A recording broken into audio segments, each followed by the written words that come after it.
6%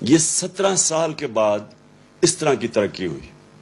ہماری زراعت 4.4% پہ اوپر آئی. 4 ہماری جو فصلیں تھی ان کی بمپر کراپ یعنی ریکارڈ پیداوار ہوئی 2 سال. جو فیوچر ہے پاکستان کا ٹیکنالوجی کا، ہم نے جو اپنی ٹیکنالوجی کی جو سیکٹر کی مدد کی، 2 سالوں کے اندر 75% ہماری آئی ٹی کی ایکسپورٹس بڑھی.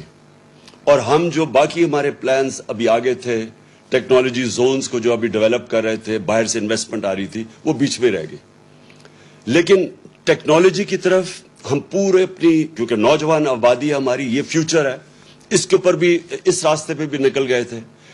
اور جو سب سے زیادہ ضروری، جو مجھے خوشی ہوئی جس چیز کی، کہ ہم نے پاکستان کے اندر پہلی دفعہ ایک اپنے ملک کو فلائی ریاست کی طرف لے کے جا رہے تھے. اور وہ کیا کہ ہم نے وہ چیز کی جو آپ اکثر دنیا کے ملک میں دیکھ لیں، ہیلتھ کارڈ، ہیلتھ انشورنس. ایک غریب گھرانے کے لیے جو سب سے تکلیف دہ چیز ہوتی ہے، جو بے بسی ہوتی ہے غریب گھرانے میں، وہ تب کہ اگر بیماری ہو گھر میں اور پیسہ نہ ہو علاج کروانے کا. اور یہ جو بھی، میں بلکہ غریب گھرانے چھوڑے، سفید پوش گھرانوں کے اندر بھی یہ ہوتا ہے کہ کئی دفعہ ہوتا کیا ہے کہ ایک ایسی بیماری آ جاتی ہے جس کی وجہ سے جو بجٹ ہے ایک خاندان کا وہ اپسیٹ ہوتا ہے، اور وہ خاندان ہی مقروض ہو کے غربت کی لکیر سے نیچے چلا جاتا ہے.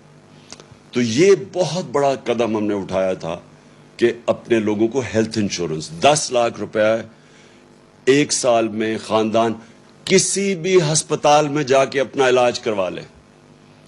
تو پہلی دفعہ غریب لوگ پرائیویٹ ہاسپٹلز میں جا کے علاج کروا رہے تھے. تو فلاحی ریاست کے لیے ہیلتھ کارڈ جو سب سے ضروری. پھر ہم نے اپنے جو ہمارا احساس پروگرام تھا، جس کی پوری کوشش تھی لوگوں کو غربت سے نکالنے کی، وہ دنیا کے اندر اس کی پذیرائی ہوئی.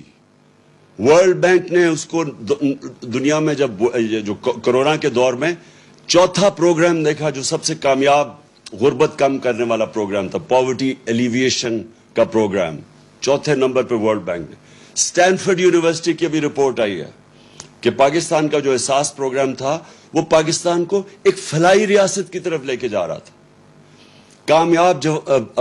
کامیاب پاکستان پروگرام.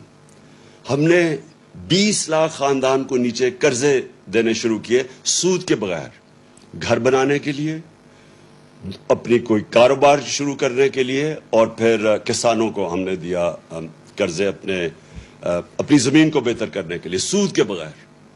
یہ ساری چیزیں لے کے جا رہی تھی پاکستان کو فلاحی ریاست بنانے میں. اور یہ یاد رکھیں کہ اس دور میں کرونا ہوا پاکستان میں. کرونا جو دنیا کے اندر ایک ایسی بیماری آئی کہ ساری ایک صدی میں ایک دفعہ اس طرح کی بیماری آتی ہے، اور اس کی وجہ سے جو دنیا کے اوپر اثرات ہوئے، ہندوستان میں ہوئے، ایران ہمارے ساتھ ہمسایوں کو.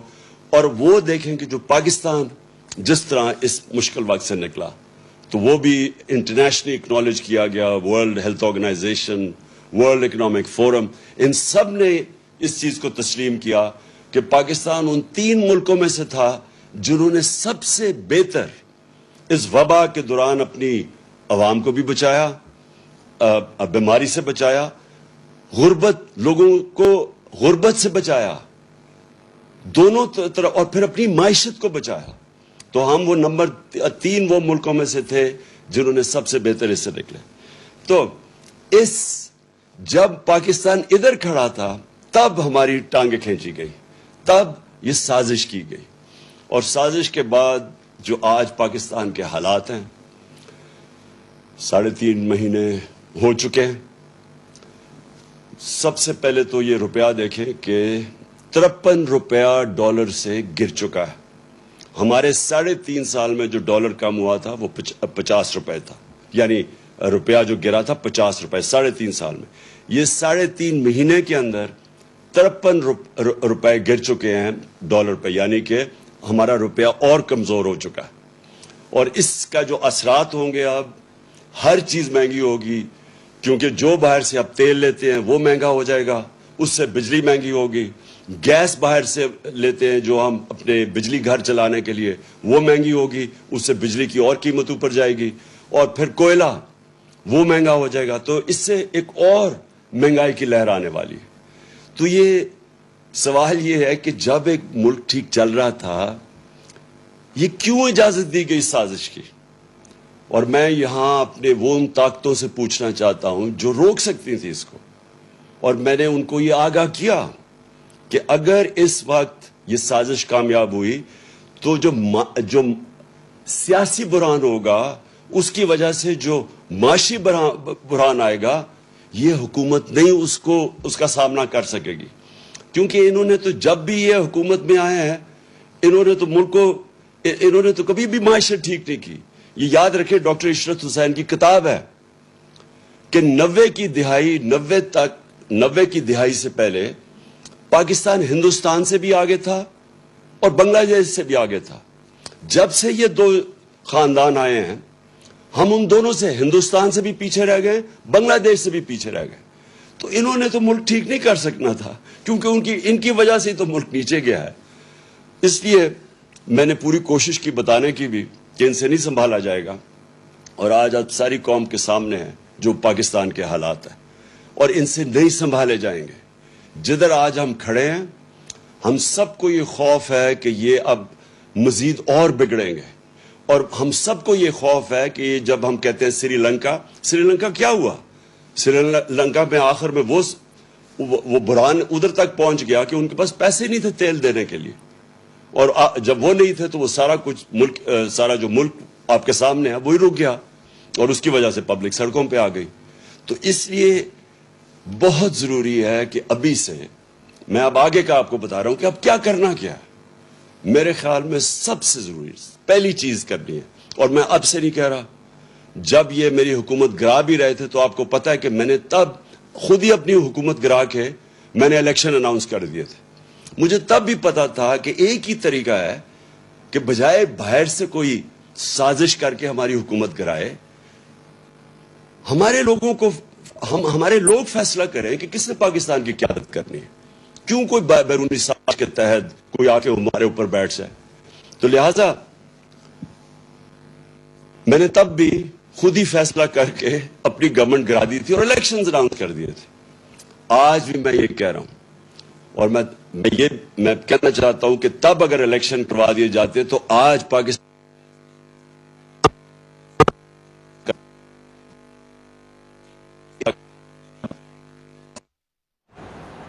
چیئرمین تحریک انصاف عمران خان عوام سے خطاب کر رہے تھے۔ ان کی جانب سے کہا گیا قوم کی توہین کی گئی، عوام کو بھیڑ بکریاں سمجھا گیا، کسی کو بھی مسلط کر دو، قوم خاموش ہو کر برداشت کرے گی۔ ہماری حکومت ہٹانے کے بعد ہماری جماعت کو دبانے کا پروگرام بنایا گیا۔ چیئرمین پاکستان تحریک انصاف عمران خان عوام سے خطاب کر رہے ہیں۔ ان کی جانب سے کہا گیا پی ٹی آئی کی توڑ پھوڑ کی سازش ہی نہیں ہے، 25 مئی کو ظلم کیا گیا، خواتین اور بچوں پر تشدد کیا گیا، اور آج بھی وہ منظر آنکھوں کے سامنے ہے۔ یہ سمجھ رہے تھے قوم خاموش ہو کر گھر بیٹھ جائے گی، جبکہ ایسا نہیں ہوا۔ عوام ایک قوم بن رہی ہے اور گھروں سے نکل رہی ہے۔ ایسا جذبہ میں نے پچھلے عام انتخابات میں بھی نہیں دیکھا جیسا جذبہ آج میں قوم میں دیکھ رہا ہوں۔ ضمنی الیکشن میں جس سے عوام نکلے اس کی مثال نہیں ملتی۔ 8 دفعہ اس نے ہماری جو درخواست تھی وہ مسترد کی، 8 دفعہ ہم گئے عدالت کے اندر، 8 دفعہ عدالت نے فیصلہ دیا اس کے خلاف، الیکشن کمیشن کے خلاف۔ مطلب یہ ہے کہ الیکشن کمیشن نے ہمارے خلاف غلط فیصلہ کیا تھا، انہوں نے باعث تھا، جانبدار تھے، انہوں نے جو فیصلہ کیا تھا وہ ایمانداری سے نہیں کیا تھا، اس لیے ہمیں کوئی اس کے اوپر اعتماد نہیں۔ اور مجھے جو سب سے زیادہ یہ الیکشن کمیشن کے اوپر اعتراض ہے کہ جب ہم نے کوشش کی پوری کہ الیکٹرانک ووٹنگ مشین لائی جائیں تو اس نے پوری اس کی مخالفت کی۔ تو ہندوستان میں بھی الیکٹرانک ووٹنگ مشینز ہیں، ایران میں بھی الیکٹرانک ووٹنگ مشینز ہیں، اور جو 2015 کے اندر جوڈیشل کمیشن بنی تھی دھاندلی کے اوپر، جسٹس سیف الملک یا ناصر الملک کے نیچے جو بنی تھی، جسٹس ناصر الملک کے نیچے، تو اس کے اندر ایک ہی چیز سامنے آئی تھی کہ جو ساری دھاندلی ہوتی ہے وہ ہوتی ہے جب الیکشن ختم ہوتی ہے اور اس کے بعد جب رزلٹ اناؤنس ہوتا ہے.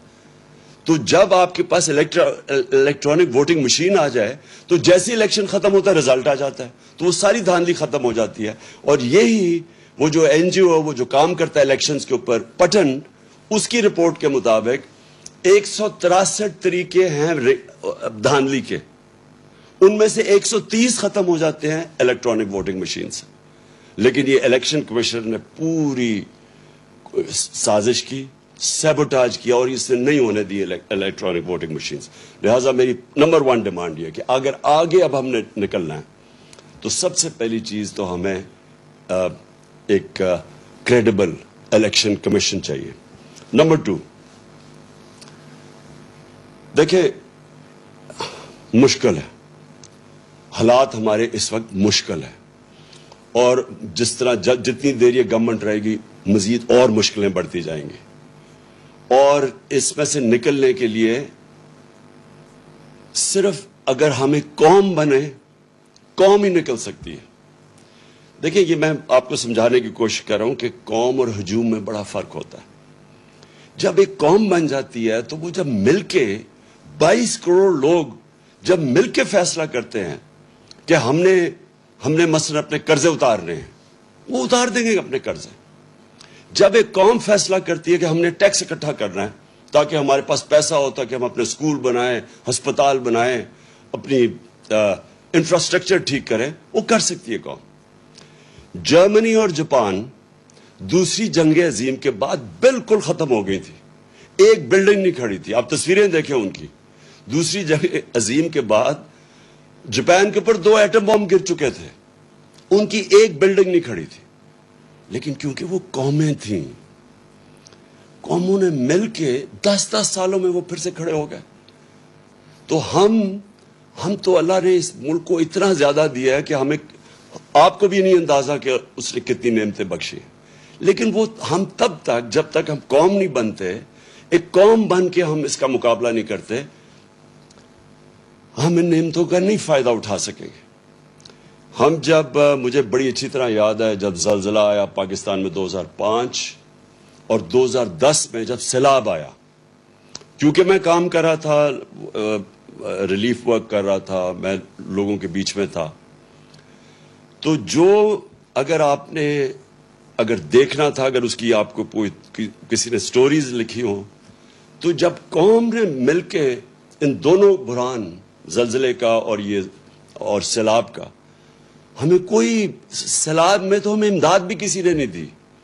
انہوں نے کہا آصف زرداری اوپر بیٹھا ہوا ہے، یہ ہم کوئی پیسے نہیں سے دیں گے کیونکہ یہ اس کے پیسے سیدھے ملک سے باہر چلے جائیں گے. پیسے بھی نہیں ملے. لیکن ہر پاکستانی نے شرکت کی. بیرون ملک پاکستانی مجھے انوائٹ کر کے پیسے دیتے تھے کہ آپ یہ سیلاب زدہ لوگوں کی مدد کریں، اور ہم اس سے نکل گئے کیونکہ قوم سب کچھ کر سکتی ہے. تو ابھی بھی جو اب سامنے ہمارے راستہ ہے، اس میں باحیثیت ہم قوم مقابلہ کر سکتے ہیں. اور جو سب سے پہلے میرا جو پلان بنا ہوا ہے کہ اگر ہمیں حکومت ملتی ہے تو ہم کیا کریں گے، میں سب سے پہلے اپنے بیرون ملک پاکستانیوں کو موبلائز کروں گا. دیکھیں میرے پاکستانیوں، ایک چیز سمجھیں، ہمیں اندازہ ہی نہیں ہے کہ ہمارا کتنا بڑا اثاثہ ہے بیرون ملک پاکستانی. ہم نے آتے ساتھ ہی ان کی تھوڑی سی مدد کی کہ یہ جو پیسے بھیجتے ہیں، ریمیٹنسز بھیجتے ہیں، جو ہمارے لوگ باہر کام کرتے ہیں، ہم نے کوشش کی کہ بینک کے تھرو بھیجیں.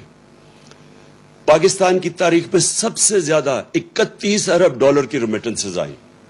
ابھی ہم نے شروع ہی ہوئے تھے، ابھی ہم اور بھی ان کی مدد کر رہے تھے. ہم نے روشن ڈیجیٹل اکاؤنٹ کھولا تھا. ہم نے ابھی ان کے لیے پوری ایک پلان بنایا ہوا تھا کہ کیسے ہم نے ہاؤسنگ کے اندر ان کی انویسٹمنٹ لے کے آنی ہے. جو سب سے بڑا میرا پلان تھا، اور مجھے سب سے افسوس ہے کہ پہلا پلان سیبوٹاج کیا یہ آصف زرداری کی سندھ حکومت نے. ہم نے ایک بنڈل آئلینڈ ہے، اس کے اوپر ایک نیا شہر بنا رہے تھے، ماڈرن سٹی، اور بڑے بڑے انویسٹرز آ گئے جنہوں نے اربوں ڈالر اس میں انویسٹ کرنا تھا.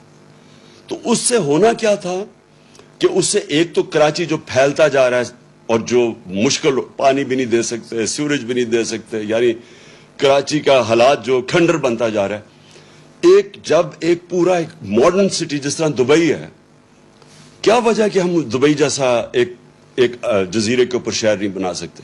تو وہ پورے انویسٹرز بھی آ گئے. سندھ حکومت نے سیبوٹاج کیا, انہوں نے کہا کہ نہیں, ہم این او سی دے کے واپس لے لیا, اس پہ ڈالرز آنے تھے. دوسرا جو راوی سٹی ہے, راوی سٹی لاہور کو بچانے کے لیے پرانا پلان ہے 15-20 سال کا, اس کے لیے بھی لوگ آ گئے, انویسٹرز تیار, ابھی بھی انویسٹرز ہے, پتہ نہیں ابھی وہ, کیونکہ جب سے ہماری حکومت گئی ہے مجھے نہیں پتا, وہ بھی آ گئے. ایک عدالت نے 1 سال سٹے آرڈر دے دیا, آگے بڑھ نہیں رہتے ہمیں, تو رکاوٹیں تھی. لیکن اگر دونوں جگہ پیسہ آ جاتا تو آج یہ جو ہمارا روپیہ گر رہا ہے, یہ روپیہ نہ گرتا, کیونکہ ہمارے پاس ڈالرز آ جانے تھے باہر سے. تو کہنے کا مقصد یہ کہ اس طرح کے اور ہمارے پلانز ہیں. جو بیرون ملک پاکستانی ہیں, وہ سب سے پہلے, اگر ہم ان کے لیے جو پیکج میں تیار کر رہا ہوں, ہم جب ان سے جب پیسہ آئے گا, تو جب تک ہماری ایکسپورٹس اوپر جاتی ہے, کیونکہ اس وقت ہماری امپورٹس زیادہ ہے, ایکسپورٹس کم ہے, جب, اور ہماری ریکارڈ ہمارے دور میں سب سے زیادہ ایکسپورٹس ہوئے تھے, تو جب تک ہماری ایکسپورٹس امپورٹس کے ساتھ نہیں ملتی, تب تک ہم بیرون ملک پاکستانیوں سے ڈالرز منگوا کے تو یہ پورا کریں گے, جو گیپ پورا کریں گے, تاکہ ہمارے روپے پہ پریشر نہ پڑے جو روپیہ گرتا جا رہا ہے. تو پہلی چیز تو میری یہ ہے کہ ہم نے اپنے بیرون ملک پاکستانیوں کو پوری طرح اس ملک کی, جو ہم اس بحران سے نکالیں گے, پوری طرح ان کی ہم مدد لیں گے, اور ان کا جو اربوں ڈالر ان کے باہر پڑے ہیں, یہ محنت کش لوگ ہیں, ان کا انشاءاللہ پیسہ لے کے آئیں گے. یہ کبھی بھی پیسہ, جو ابھی حکومت میں بیٹھے ہیں, کبھی ان کو پیسہ نہیں دیں گے.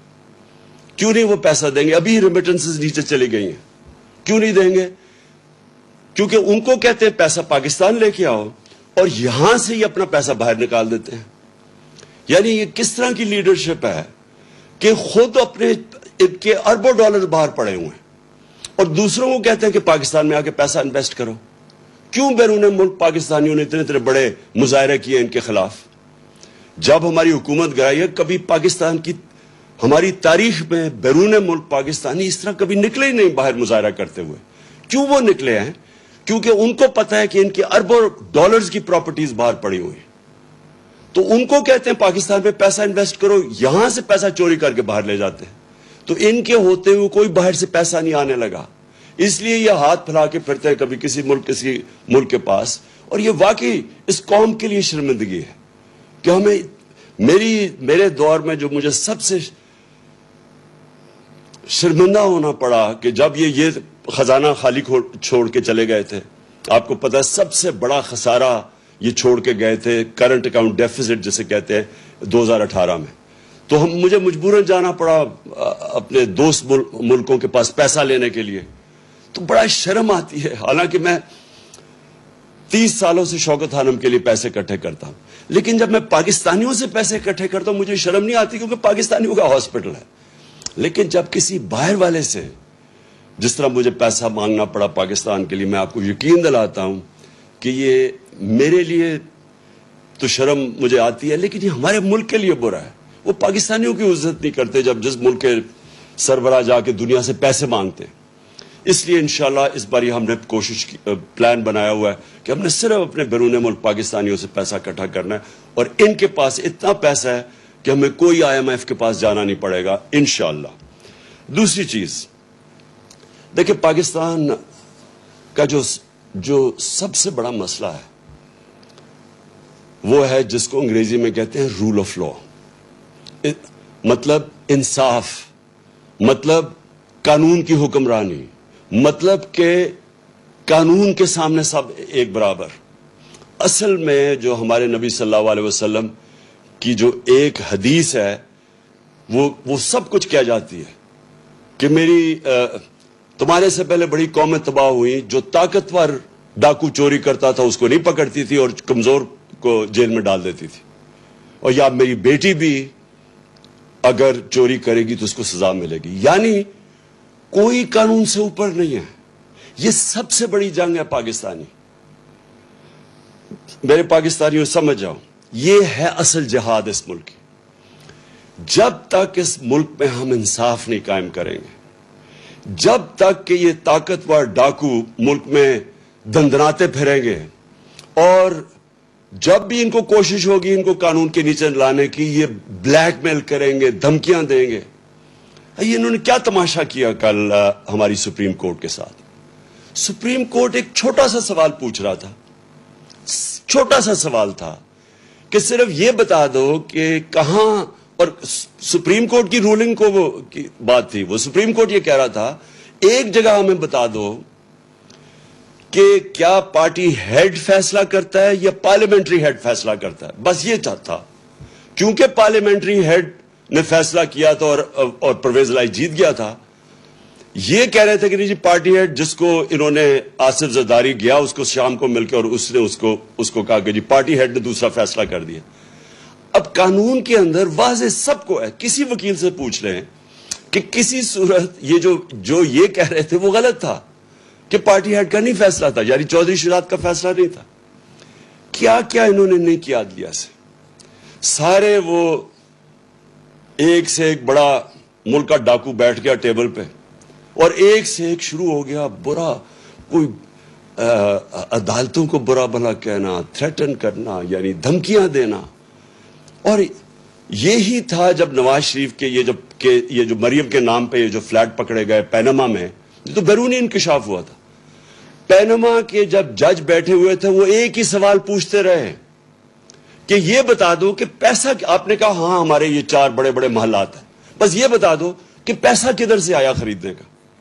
وہ جواب نہ دے، سارے دنیا کی جواب دیتے رہے. اور وہ یہ بات صرف یہ کہنے کی، یہ قانون کے اوپر سمجھتے ہیں اپنے آپ کو، یہ سمجھتے ہیں کہ یہ قانون صرف کمیوں کے لیے ہے، یہ صرف عام لوگوں کے لیے قانون ہے، ہم کوئی بہت ہی خاص چیز ہے جو قانون سے اوپر ہے. اور یہ سب سے بڑا مسئلہ ہے پاکستان کا. جب تک ہم ان بڑے بڑے مافیاز کو، یہ جو بڑے بڑے کارٹیلز بیٹھے ہوئے ہیں، مونوپولیز بیٹھی ہوئی ہیں، یہ جو مل کے قیمتیں اوپر بٹھا، جس طرح شوگر مافیا بیٹھ کے اوپر چینی کی قیمت کر دیتا ہے، عوام کو پستا ہے، جب تک ہم ان لوگوں کو قانون کے نیچے نہیں لے کے آئیں گے پاکستان ترقی نہیں کر سکتا. اور یہ ہے اس ملک کی جنگ. آج سے 26 سال پہلے میں نے جب اپنی پارٹی اناؤنس کی تھی تحریک انصاف، اس کا مطلب ہی یہ تھا، کیونکہ میں تو باہر دنیا میں دیکھ لیا تھا، میں تو برطانیہ میں یہ جو قانون کی حکمرانی ہے دیکھ لی تھی، وہاں تو کوئی قانون کے اوپر نہیں ہے. آپ یہ سوچیں کہ ان کا پرائم منسٹر بورس جانسن بھاری اکثریت سے جیتتا ہے الیکشن، اس کی پارٹی اس کو نکال دیتی ہے. کیوں نکالتی ہے؟ صرف ایک چیز سے، انہوں نے کہا سب کے لیے قانون تھا کہ کورونا کے دوران آپ نے اکٹھے نہیں ہونا، تو آپ کیوں اکٹھے ہو گئے؟ اس چیز کے اوپر اس کو نکال دیتے ہیں. یہاں اربوں روپے کی پراپرٹیز ان کی باہر پکڑی جاتی ہیں، جواب دے نہیں سکتے، اور وہ لیڈر بنے ہوئے ہیں. اور اس کی 2 وجوہات ہیں. سب سے پہلی کہ اس ملک کے اندر ہم نے آنے نہیں دی قانون کی حکمرانی. یا ملٹری ڈکٹیٹرز تھے، وہ ویسی قانون کے اوپر تھے، وہ ویسی قانون توڑ کے آتے تھے. پچھلے 62 سال میں آدھا وقت ملٹری ڈکٹیٹرز رہے ہیں اور آدھا وقت یہ 2 خاندان رہے ہیں. اور یہ 2 خاندان جب بھی ان کو کوشش کرتے ہیں، ان کے کرپشن کیسز، یہ سارا وقت یا تو ملک سے باہر بھاگ جاتے ہیں، اور یا پھر یہ سارا وقت یہ کہتے ہیں کہ جی آپ کی جرت کیسے پڑی کہ ہمیں قانون کے نیچے لانے کے لیے.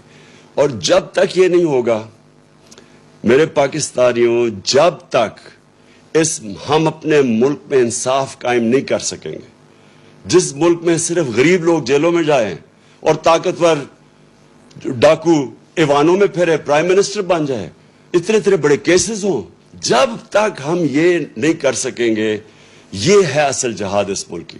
تو میری کوئی کسی سے دشمنی نہیں ہے. مجھے یہ بڑا عجیب لگتا ہے کہ کہتے ہیں جی، مجھے کئی صحافی بھی کہتے ہیں عمران صاحب آپ ان سے کیوں نہیں بات چیت کرتے، آپ بات ہی نہیں کرتے. بات چیت سب سے کرتا ہے پولیٹیشین. طالبان ہیں، جو ٹی ٹی پی ہے، ان سے بھی بات کرنے کے لیے ہم تیار ہیں. ہم وہ جو بلوچستان کے اندر جو سیپریٹسٹ ہیں ان سے بھی بات کر سکتے ہیں. سندھ میں جو کہتے ہیں سندھو دیش ان سے بھی سب سے بات کر سکتے ہیں. لیکن جس دن آپ چوروں کے ساتھ ڈیل کرتے ہیں آپ کا معاشرہ تباہ ہو جاتا ہے. میں آپ سے پوچھتا ہوں کیا اگر آپ کے گھر کو ڈاکہ مار لے اور آپ کہیں جی آپ اس سے بات کریں, آپ کیوں نہیں بیٹھ کے بات چیت کر دیتے؟ تو وہ تو سارے ڈاکے مارنے شروع ہو جائیں گے. آپ اگر جب تک سزائیں نہیں دیں گے ڈاکے مارنے والوں کو تو معاشرہ تو چلتا ہی نہیں آگے. سو یہ ذہنوں میں ڈال لیں کہ بات چیت میری کوئی ذاتی دشمنی نہیں ہے, لیکن اگر ہم نے ملک کو بچانا ہے, اور کوئی ملک آج مجھے بتا دیں, سوئٹزرلینڈ, جو ملک خوشحال ہے, سارے خوشحال ملکوں کے اندر ایک چیز ہے, کوئی قانون سے اوپر کوئی انسان نہیں ہے. اور یہ ہمارے, پھر سے میں اپنی قوم کو بار بار بتاتا ہوں کہ میرے پیارے نبی صلی اللہ علیہ وسلم نے 1500 سال پہلے تقریباً یہ کہہ دیا تھا کہ اگر تم نے تباہ ہونا ہے تو طاقتور ڈاکوں کو چھوڑ دو اور کمزور کو پکڑو. اور یہ ہمارا اس وقت سب سے بڑا چیلنج ہے. اس کے بعد جو اللہ کا حکم ہے امر بالمعروف. دیکھیں میں نے اپنا ٹائم کتنے 20-25 سال گزارے ہیں برطانیہ کے اندر. اتنا بڑا فرق ہے ان کے اور ہمارے معاشرے میں. دیکھیں ایک معاشرہ اچھائی کے ساتھ جب تک نہیں کھڑا ہوتا تو برائی اوپر آ جاتی ہے. اللہ کا حکم ہے کہ امر بالمعروف, اچھائی کے ساتھ کھڑے ہو اور برائی کے خلاف کھڑے ہو, برائی کے خلاف جہاد کرو. یہ جس کو کہتے ہیں جب تک آپ اپنی اخلاقیت کا معیار اوپر نہیں اٹھاتے معاشرہ اوپر نہیں جاتا. جب ہم اچھے برے کی تمیز ہی ختم کر دیتے ہیں, جن کے اوپر اربوں روپے کے کیسز ہیں کرپشن کے, ان کے اوپر پھول پھینکتے ہیں, جو ملک سے ایک سزائے یافتہ ملک سے جھوٹ بول کے فرار ہوا ہے اور اسے کہتے ہیں جی کہ اس کے کیسز ہی معاف کر دو. یعنی جب ہم یہ کرتے ہیں, یا یہ جو چور اوپر آ کے بیٹھ گئے ہیں جن کو سزا ہونی تھی, ہم اپنے معاشرے کو تباہ کر لیتے ہیں. جب بھی آپ کوئی ایڈوانس معاشرہ دیکھیں گے اس میں آپ یہ دیکھیں گے امر بالمعروف. اور پھر جو آخری دو چیزیں یہ ہے کہ پاکستان کو ایک فلاحی ریاست بننا ہے. فلاحی ریاست کیوں بننا ہے؟ کیونکہ دیکھیں چائنا نے یہ ثابت کیا کہ اگر وہ سپر پاور بنا دنیا میں پچھلے 35 سال میں, تو اس نے انسانی تاریخ میں وہ کام کیا جو کسی نے نہیں کیا, کہ انہوں نے 70 کروڑ لوگوں کو غربت سے اٹھا کے اوپر لے آئے. ہندوستان 35 سال پہلے وہی حالات تھے جو چائنا میں تھے 35 سال پہلے. ہندوستان کے پاس بھی 1 ارب سے زیادہ آبادی ہے, تو ہندوستان بھی اوپر جا سکتا تھا. لیکن ہندوستان میں انہوں نے غربت اوپر کرنے کی کوشش نہیں کی, لوگوں کو غربت نکالنے کی کوشش نہیں کی. چائنا میں انہوں نے پلان کر کے اپنے لوگوں کو غربت سے نکالا.